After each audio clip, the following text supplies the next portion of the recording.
Meu nome é Gringo Cardia, eu sou designer, sou arquiteto, sou cenógrafo, sou artista gráfico, faço várias coisas relacionadas ao mundo das artes visuais.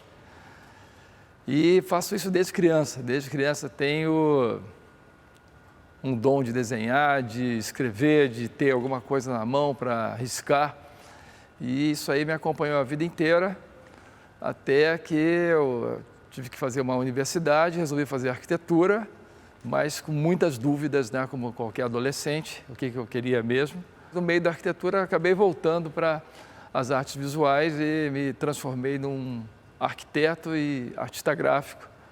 E comecei a trabalhar fazendo várias coisas com grupos de teatro e de música alternativos do Rio, na época da minha universidade, que depois viraram grupos conhecidos.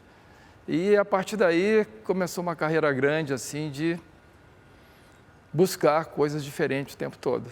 Na minha parte de formação, o mais importante foi encontrar outras pessoas. E assim, ali na verdade, a arquitetura, eu vi um monte de gente que não queria ser arquiteto. Eram atores, eram músicos, eram artistas visuais. Então eu acho assim que o inspirador ali foi, na verdade, estar junto com essa turma. E você vê que quando você é jovem, assim, você tem muitos campos para você interagir e adentrar, assim, que você nem conhece. Então, foi muito importante para mim essa convivência, né, que a escola dá e que abre janelas e campos para você. E para mim também foi muito importante, na minha área, estar junto com o pessoal de música e teatro. Porque, assim, na verdade, apesar de eu nem tocar nada ou não atuar, eu gostava dessa liberdade que essas artes abriam, assim, né? E a partir daí, quer dizer, eu comecei meio a ficar perto dessas pessoas e mesmo na escola, assim, tinha amigos na escola que participavam de grupos de teatro e tocavam, e apareceu para fazer uma capa de disco de um grupo que se chamava Blitz na época, que era um grupo de atores que estavam virando músicos, eu era amigo da Fernanda Abreu, e tinha Evandro Mesquita, que era do grupo do Asdrubal trouxe trombone, e eu e um amigo da escola chamado Luiz Stein, a gente resolveu fazer uma capa de disco, e o grupo estourou e a gente foi junto, né? Então foram essas oportunidades que levam a gente a começar uma história, né? Então, assim, eu comecei meio no susto, assim, de arquiteto, já virando artista gráfico, assim, entendeu? Fazendo várias capas, e aí, a partir das capas, assim, quer dizer, você já fica...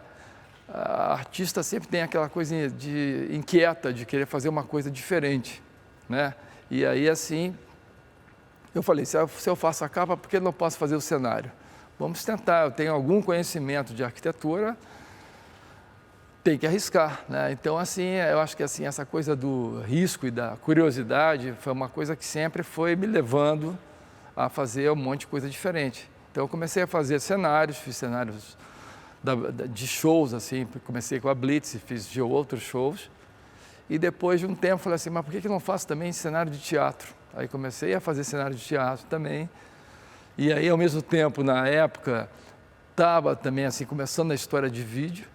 Aí as pessoas estavam começando a inventar a coisa do videoclipe.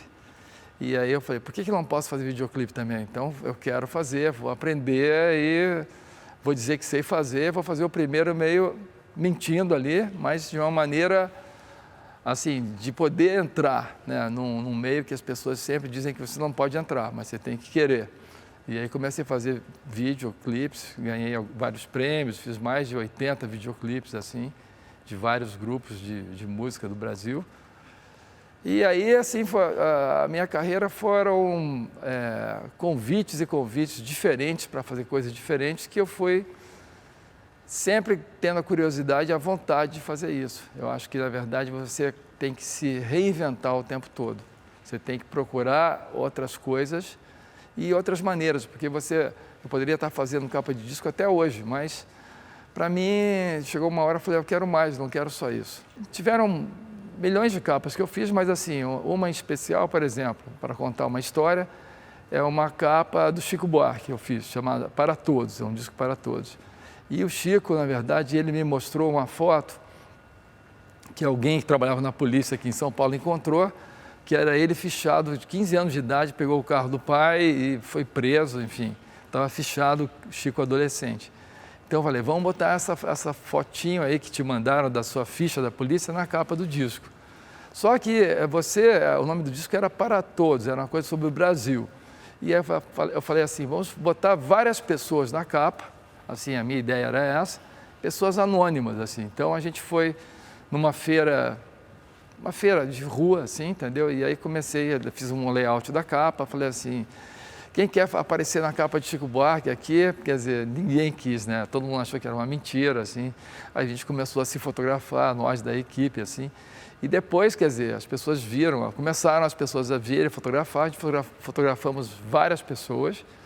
E aí, quer dizer, o Chico está no meio lá. Então era uma coisa para mostrar como é o Brasil. Uma feira de rua tem todo tipo de pessoas, mostra essa miscigenação que a gente tem, a gente é um país mestiço e a ideia do Chico era um pouco essa. Tem outras capas, por exemplo, de disco que a gente, na verdade, resolveu homenagear alguns artistas, assim. Então, eu e Marisa Monte, uma vez ela estava fazendo um disco chamado Barulhinho Bom. Então, tinha um artista chamado Zéfiro, que ele fazia umas revistas assim sensuais nos anos 60 e fazia um desenho muito mal feito assim, mas era um desenho tão mal feito que ele virou pop, ele ficou quase um Andy Warhol assim, brasileiro, vamos dizer. E a Marisa assim, sempre muito ligada nas artes plásticas, a gente trocou a ideia de fazer a capa, pegar uma mulher do Zéfiro e falar que ali é a Marisa Monte, entendeu assim? Então isso é muito legal, esse tipo de liberdade é muito bacana para você trabalhar.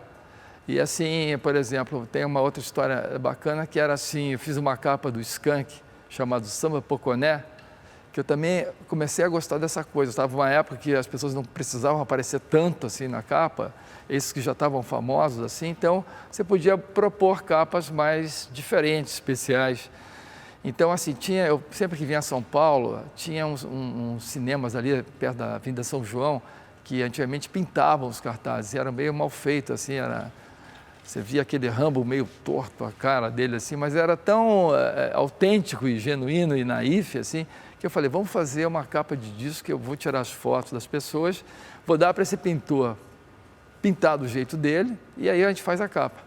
E aí fizemos a capa do Skank, que foi super legal, arrumei um dos últimos pintores ali do centro de São Paulo, que pintavam ainda cartazes de cinema, e a gente fez assim, tirei foto dos meninos lá do Skank, um por um, fiz umas montagens, dei para esse pintor, ele fez os quadros e esses quadros viraram a capa, né? A capa foi muito legal, porque ganhou vários prêmios e tudo mais. E na verdade, mostra que você pode se mostrar e traduzir visualmente de várias maneiras, né? Eu fiz uma capa da Cássia Eller, e nessa capa, assim, eu planejei tudo certinho, como ia ser a foto, com fotógrafo e tudo mais. Fui na casa da Cássia um dia antes, falei para ela para escolher algumas roupas para levar para a foto. Aí, quando chegou no dia da foto, ela não levou roupa nenhuma. Ela foi com uma roupa bem, assim, comum e não era bonita. E eu falei, cara, como é que a gente vai fazer, não sei o que mais, aquela coisa ali, e agora um erro, um problema. E aí, até que o maquiador deu uma ideia, falou assim, por que não tira a roupa dela? Eu falei assim, vamos tirar a roupa dela, mas tem que alguém lá falar com ela, entendeu? Assim, aí a gente foi, era o Duda Molino que estava fazendo comigo, assim, entendeu? A gente foi lá, e aí a gente convenceu ela tranquila, falou, tirou a roupa, mas aí o empresário falou, não, mas ela não pode ficar nua, senão a capa não vende também, porque uma mulher nua, assim, algumas pessoas vão comprar, outras não vão, eu preciso vender o disco também, tem que ser uma coisa artística, mas tem que ser, enfim. E aí o Duda estava com uma camiseta, assim, entendeu? Aí eu nadei na piscina do clube tal, em New Jersey, assim. Eu falei, Duda, empresta essa camisa aí, vamos botar nela. Então ela fica de calcinha e com essa camisa. A gente também tinha colado uns cabelos na cabeça dela, que ela estava careca. E o empresário também achou que a coisa punk, careca, ia ser agressiva. Ela acabou se transformando numa Kate Moss, numa modelo, assim, é uma foto que ficou linda e foi toda feita através da observação do erro e das coisas que aparecem no caminho, né? Com a Débora Coker é uma história especial para mim, porque assim, a gente se conhece desde a época da universidade. A Débora era namorada de um amigo meu da universidade e ela também estava começando, ela fazia aula de dança, aquela época que todo mundo faz aula de tudo. E ela fazia uma aula de dança, ela era uma bailarina e todo mundo falava, essa é a pior bailarina, ela não vai dar certo. E assim, mas ela tinha muita energia, assim, entendeu? Era muito contagiante.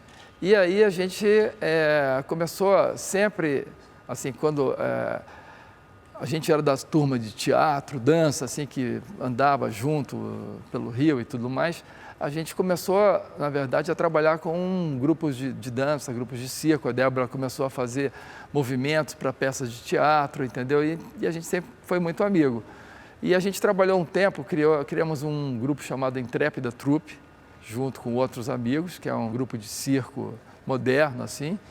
E a partir daí, depois de 10 anos que a gente estava nesse grupo fazendo tanto as criações visuais quanto coreográficas, ela resolveu fazer a companhia. E como assim, na verdade, eu também já tinha alguma coisa física, porque muito tempo fui acrobata, né? Fiz a ginástica olímpica 10 anos da minha vida, assim. Eu tinha uma coisa muito corporal, assim.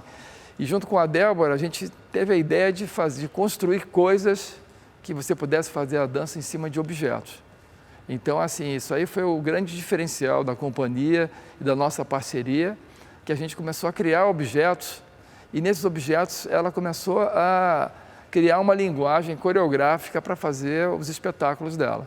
Então a gente fez um dos primeiros nossos era uma parede que tinha várias pegas assim, que as pessoas subiam, e ela começou a criar uma coreografia que fosse toda vertical. Então a gente construiu uma parede gigante e essa parede andava assim, que as pessoas iam até em cima, dançavam na frente, mas interagiam bastante na parede. E isso aí virou uma marca nossa, criar objetos e coisas que, na verdade, em geral, demora 1 ano a 2 anos ensaiando, para quando você abre a cena, entendeu? Aquele objeto é quase uma extensão do corpo da pessoa. E aí fizemos e deu super certo. A gente até hoje, mais de 25 anos, a gente está junto fazendo todos os trabalhos da companhia. E num dos prêmios que nós ganhamos na Inglaterra, assim, estava o dono do Cirque du Soleil, e ele viu a nossa parede, e ele falou assim, eu quero essa parede aí no meu espetáculo, no meu circo, vocês podem inventar o que vocês quiserem, mas eu quero essa parede. E a gente chamou a gente para trabalhar lá, fazer um espetáculo, criamos o espetáculo Ovo, que está em turnê há 10 anos, e deu super certo.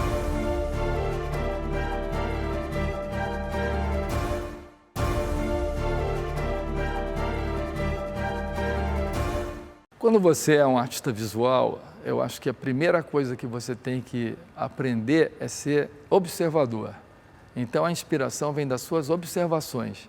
Você não é um ser iluminado que da sua cabeça sai coisas incríveis. Você vê coisas e as coisas que você vê, você transforma, né?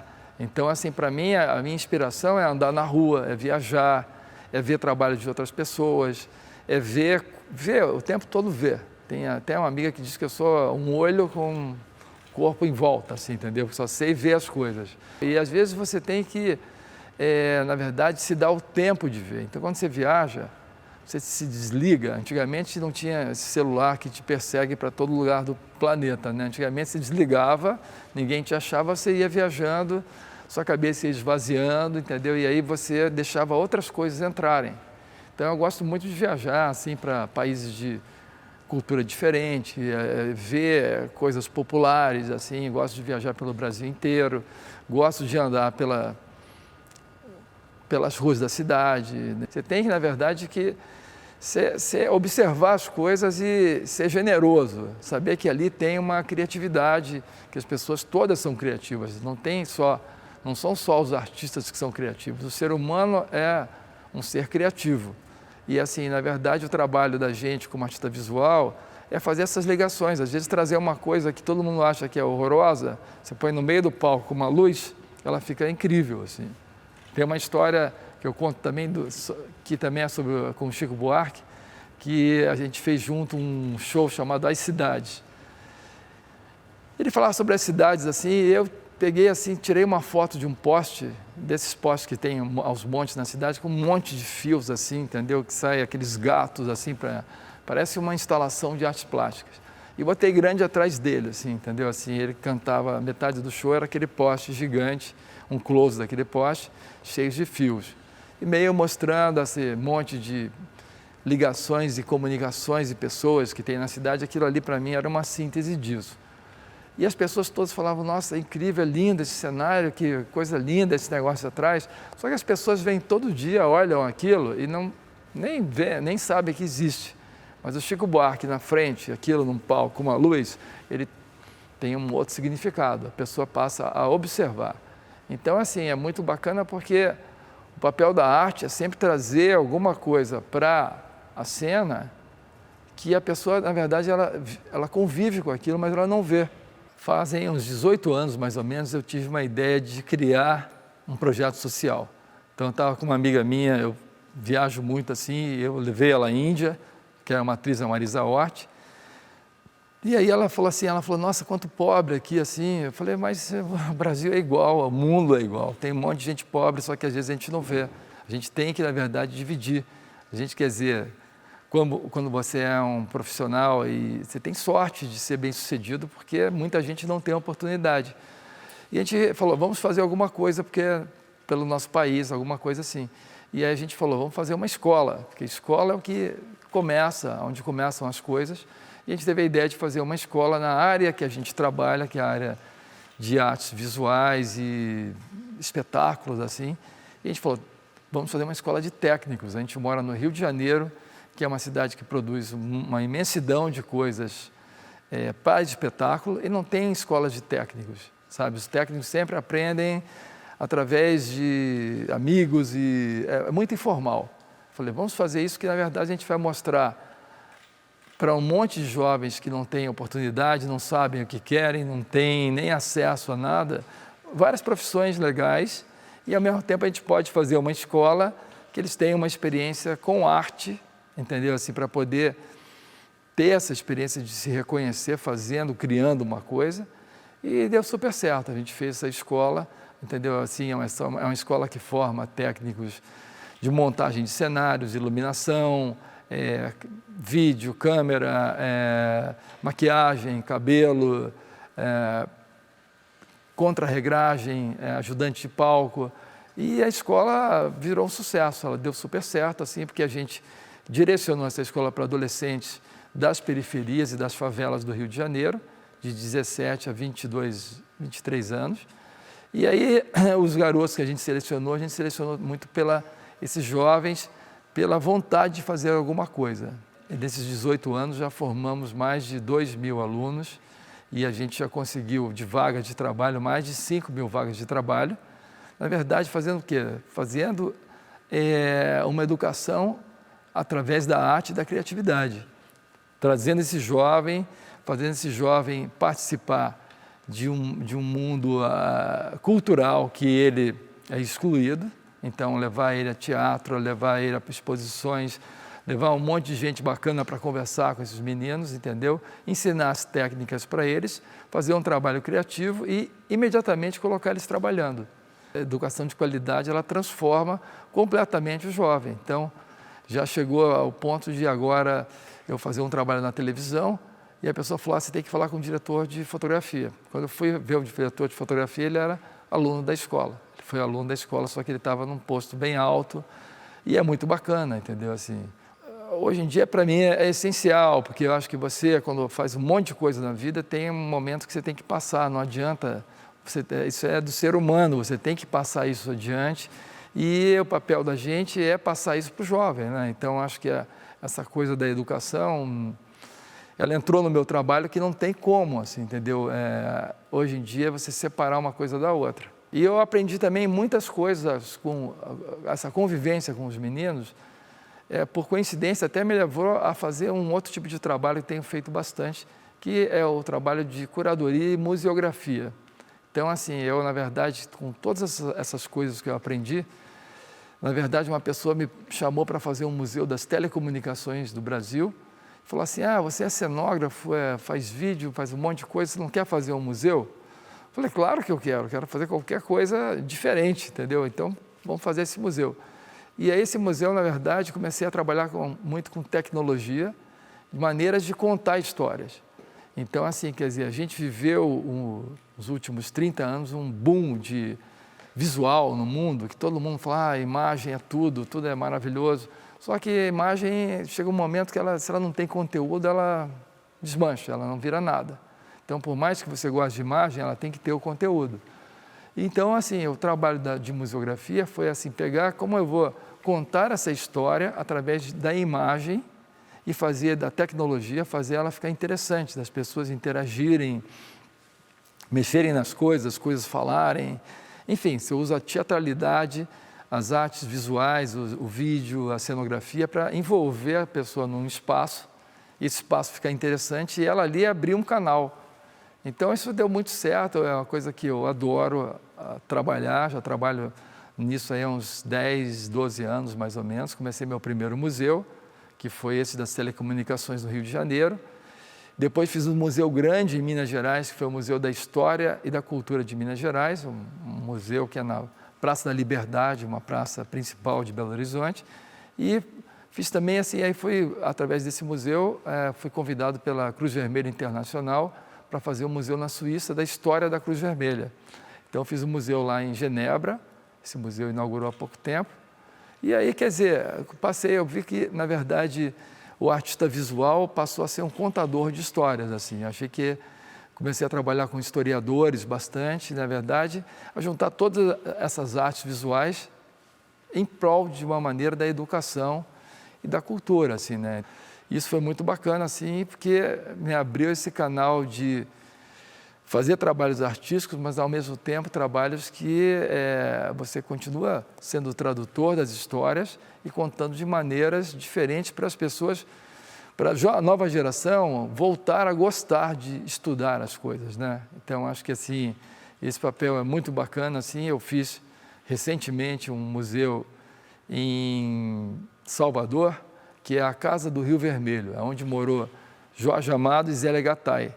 Então, essa casa estava fechada há 20 anos, e aí eles me chamaram e falaram assim, queria que eu criasse um museu lá. Então, quer dizer, eu criei dentro do ambiente onde eles moraram a história inteira de Jorge Amado, das obras dele e da Bahia, que é do Brasil, a história que ele conta. E, assim, é incrível que a partir de 2 anos para cá, esse museu passou a ser o lugar mais visitado da Bahia. Além de tudo, comecei nos últimos anos a fazer vários livros, assim, livros de fotografia, livros de arquitetura, livros de poesia, entendeu? Junto com artes visuais. Eu acho assim que já trabalhei em várias coisas, mas eu acho que o importante é você inventar uma coisa nova, assim, entendeu? Eu adoro, assim, inventar coisas que não existem, que a gente pode fazer. Então, por exemplo, há 2 anos atrás eu fiz com Maria Bethânia, ela tinha um espetáculo que ela falava uns poemas. Eu falei, vamos transformar esse seu espetáculo num livro. É um livro que, ao mesmo tempo, é um livro e um material didático, assim, entendeu? Que ela recortou várias poesias e fez um espetáculo muito bonito. E aí a gente fez um livro, a gente juntou com imagens de vários artistas brasileiros, assim, desde Portinari, artistas Caribé, enfim, milhões de artistas. A gente fez um livro visual. E dentro desse livro veio um DVD, que a gente, na verdade, fez um DVD didático, assim, que seria esse livro sendo escrito. Então, quer dizer, a pessoa vê ela falando e o livro ia escrevendo, ia aparecendo as imagens. Então, era uma computação gráfica, na verdade, direcionada para os jovens, como se fossem os jovens da minha escola, poder sentarem e escutarem aquele livro. Entendeu? Então, assim, é uma coisa que a gente fez... Não existia isso, mas eu falei, vamos inventar essa coisa.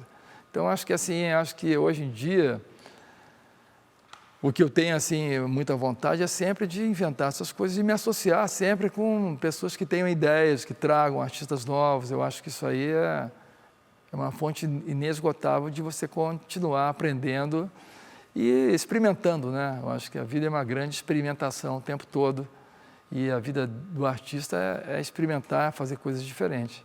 O que mais me inspira hoje, eu acho que ainda é andar pelas ruas, entendeu? É ver como as pessoas são criativas, como as pessoas, na verdade, quando têm dificuldades, elas inventam outras coisas, entendeu? Acho que isso aí é uma fonte inesgotável, assim. Eu tenho vontade de conhecer o mundo inteiro, não vai dar tempo. Eu acho que as culturas diferentes do mundo são fundamentais. Eu acho que, assim, como tem uma tendência muito grande de globalização, dessas culturas morrerem todas, quer dizer, você tem que resgatar isso, entende? De alguma maneira, isso me inspira muito a poder trabalhar com essas culturas, a trazer isso para a cena, a pegar uma coisa desvalorizada, juntar com um artista famoso, falar, olha só como é legal isso.